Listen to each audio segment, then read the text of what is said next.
afternoon, everyone. Hello and welcome to A Steadier Way to Lead. We are live and we are focusing on urgency and response time.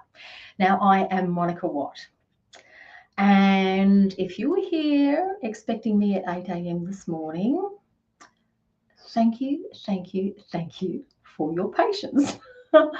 Literally between family commitments, a public holiday, staying in Sydney for a few extra days for my best friend's birthday, and well, me completely losing track of what day it was. Here we are at 5 p.m. Yep, life happens, doesn't it? It really does happen. I also pretty much have just walked in the door. So if I look a little rough, rough around the edges, that's because I am. I literally am. And I can attest to the fact quite a few years ago, I would probably have cancelled. I would have done. And, there's something about the appreciation that so much has changed. I would have convinced myself I needed to be more polished, more prepared, more put together, And these days, I think and believe differently. Showing up imperfectly beats not showing up at all. So I just want to let that land for you and how that sits with you. Today's topic is probably going to be even more appropriate because because of it. Because urgency and importance are not always the same thing. And we often bundle into the same basket, don't we? And that's exactly what we're talking about, that sense of urgency. I have to do it. I need to do it. I must be. Everything's got to be perfect. And even if you're not perfect, it's about showing up the way that you expect that you would like to be. So let me ask you a question. Let me think of the question. How many times yesterday did someone else's urgency become your priority? Was it an email? Was it a text message, perhaps? A request? A problem? A person looking for something? Literally, I can't find this. I saw this firsthand. Looking for something, interrupting somebody who's in the middle of doing something that's important for them, and they had to interrupt because the individual couldn't find something, which let's say would have been in this kind of radius. So let's say maybe about 50 centimeters squared. Couldn't find, interrupted the individual who was literally hands full to come and find it. So what kind of interruption? And before you even thought about it, whatever that interruption was, you picked it up. Not likely because it was yours, was it? But because it was there.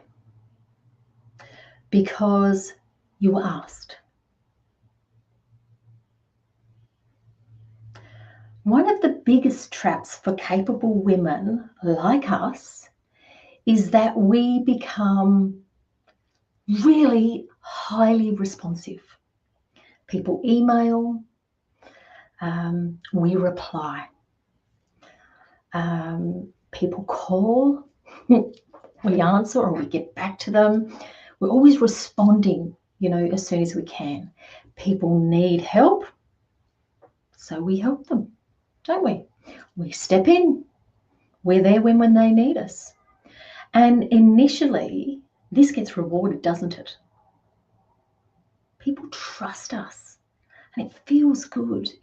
You know, they see us as dependable. They know things get done. Even on my tagline on LinkedIn for so many years, if you know me, you've seen it, it's that I get shit done. And I do. But something subtle happens. And I felt it firsthand. Dependable becomes available. And then available becomes expected. Expected becomes exhausted. I remember sitting in an executive role, looking at my calendar one day and realizing there wasn't a single hour left that belonged to me, to actually get my work done. Everybody else had a piece of it.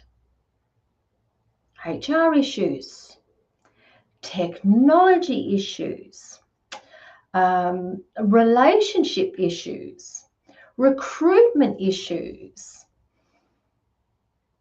facilities issues, culture issues. All really good things, but the strange thing was that nobody had taken it from me. Nobody. I had literally given it away. I just like have some time here, have some time here, have some time here. One meeting, one just thing, one, I've got this at a time. I thought I was being helpful. I thought, what I was actually doing was making myself the solution to everything.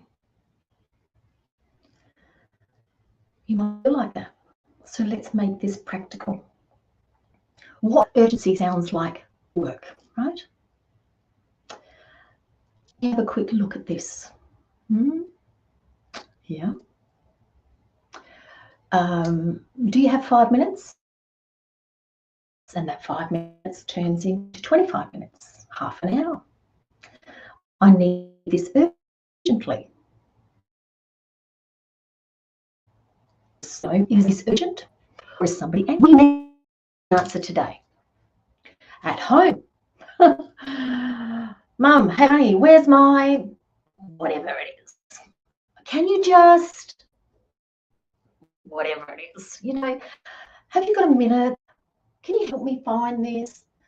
I was thinking, perhaps in your relationship, can we talk right now? I need to talk to you right now. I need your help, sorting this out. I'd like your opinion. Not all urgency is real urgency, okay? It's just not. Many things simply feel urgent. They simply feel urgent. How much of your day is driven by what matters most to you? How much is driven by whoever asks first? And take that moment to seriously reflect on that question. There was a period where I judged the quality of my day by how quickly I responded, by how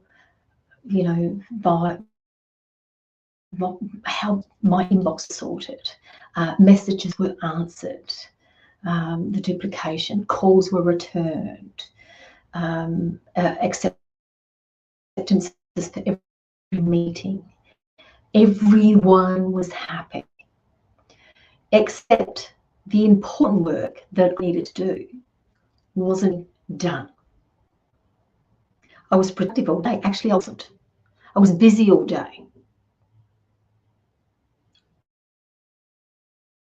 And I was effective at almost nothing. They're not the same things. Productivity is not effective. Why do capable women struggle with this? Well, because we are problem solvers. We hate seeing things unresolved. We hate, and I know that's a strong word, we hate letting people down. We know we can help. The problem is that capability becomes an open invitation. People keep bringing things to you because we keep taking them. Sure, I can help with that, and it just starts accumulating. Now, I learned this the hard way, and there's a law of diminishing returns. The more competent I became, the more people handed me more stuff. Not because they were bad people at all, but it wasn't. But because I had trained them to. It's almost like learned helplessness. That one stings hard. Because it means we have more influence over the patterns that we think. We do, don't we? And this isn't just at work. Think about your home life. If every time someone can't find something, they ask you, eventually they stop looking, don't they? Not because they're incapable, they're not, but because you're faster. Then just one day, you're so frustrated that everyone asks you where everything is, and it's kind of like,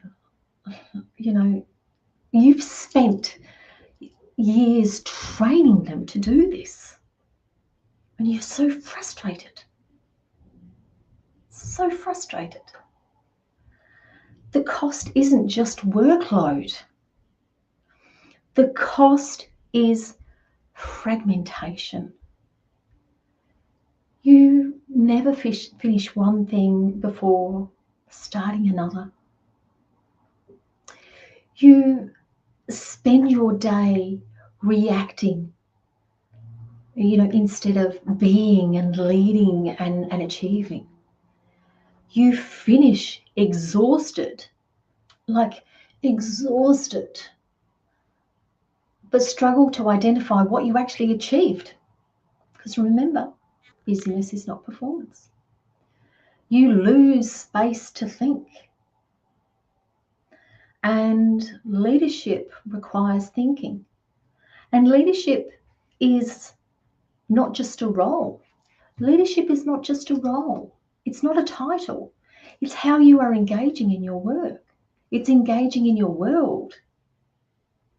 Leadership is thinking, not just doing.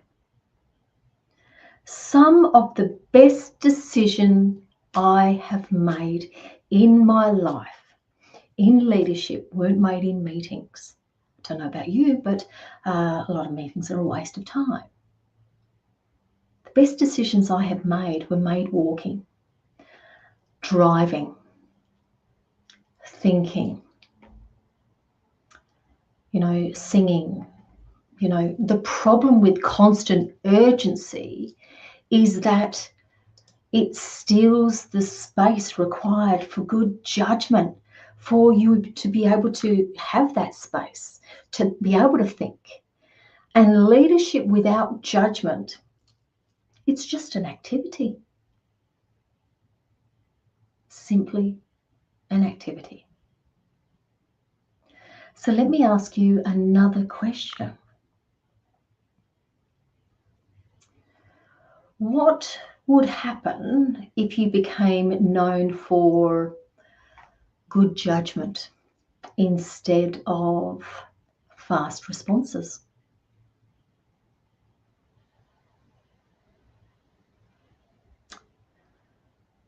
I wish I had learnt this next lesson so much earlier. Someone would walk in to, whether I had an office or my desk, stressed. Within minutes, I was stressed too, because, it's that sense of everything. Nothing had actually changed. The deadline hadn't changed. The problem hadn't changed.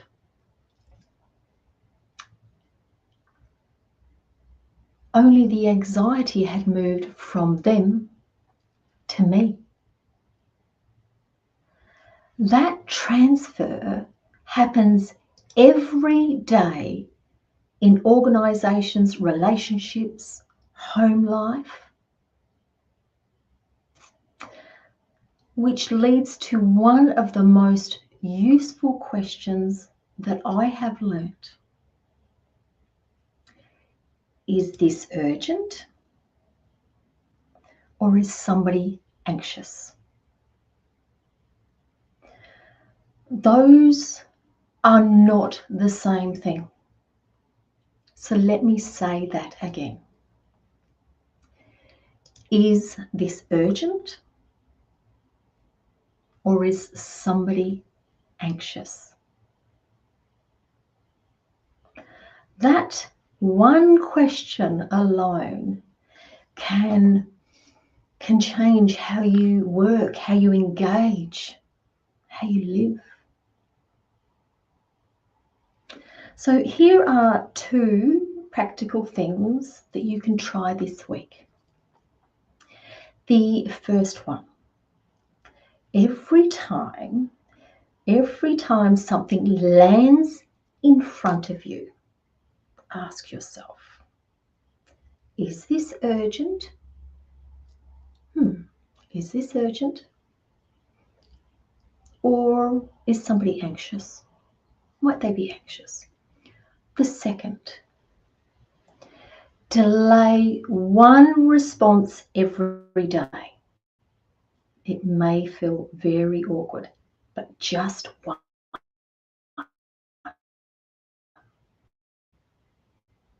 Not a crisis.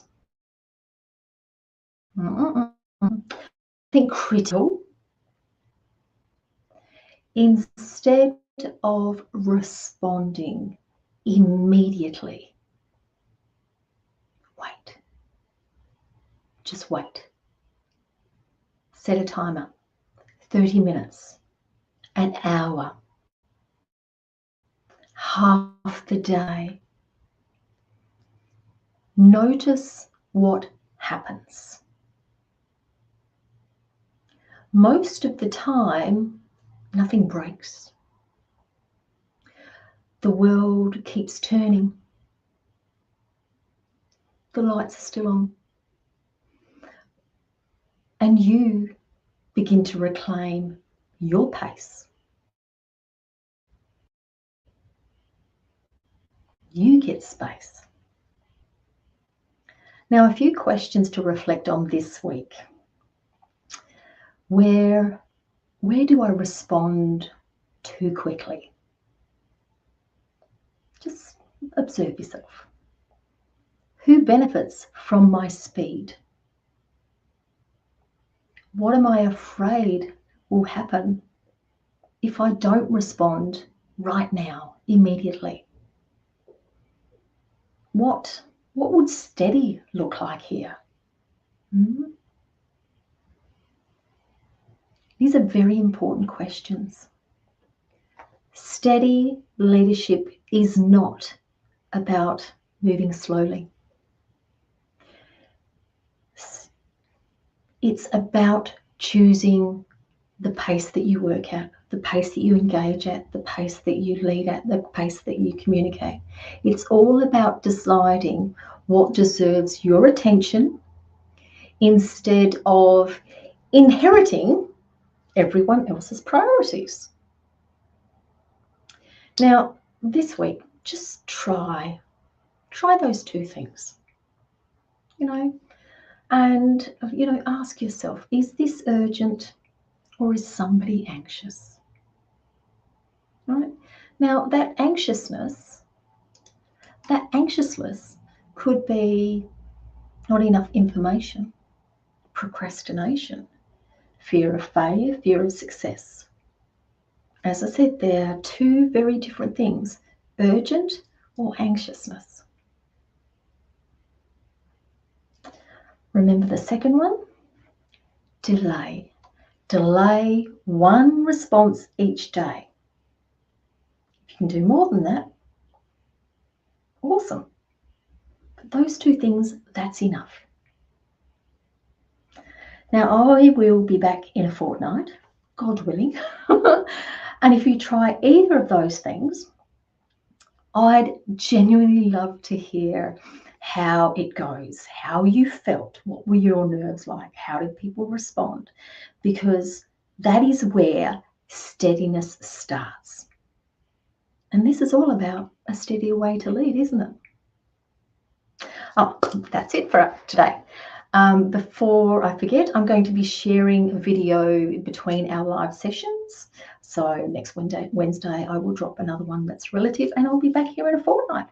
So if something comes up as you're trying this work in real life, feel free to send me a message, or bring your questions along, and I'll do a live Q&A, because chances are if you are struggling with it, someone else is too. Anyhow, I'll see you next time. Take care with so much love and light. Have a good night.